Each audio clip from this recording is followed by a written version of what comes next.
All right, what up, everybody? Here's another VIRP chart. This is a series circuit, and so we're going to solve it according to the rules of a series circuit. The voltages of the individual resistors are going to add up to give us the total voltage.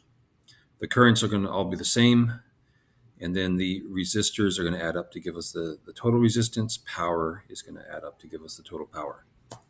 Now, so we're looking at this one, and you might be wondering, do we even have enough information here? All right, we're told what the voltage of the power supply is. It's 120. And next to the power supply, we have a current of 3.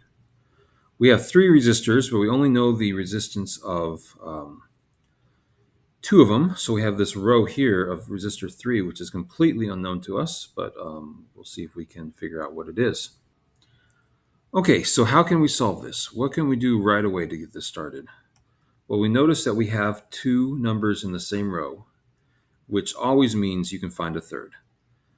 And the way we find that is Ohm's law. Ohm's law says that current is equal to voltage divided by resistance, right? We want to find resistance, so we're going to have to change this using some algebra so that we're finding resistance, not current.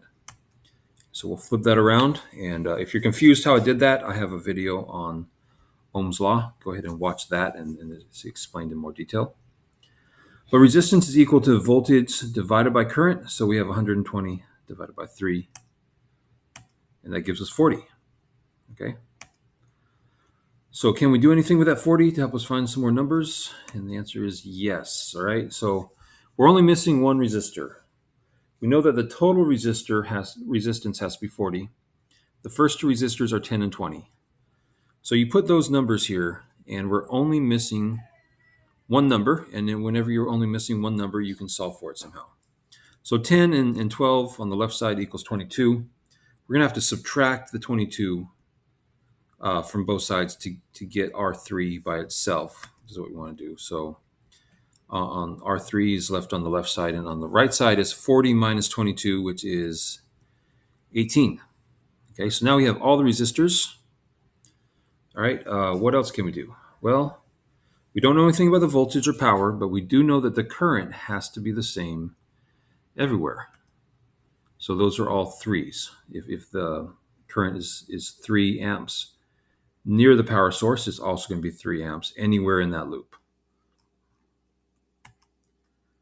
All right.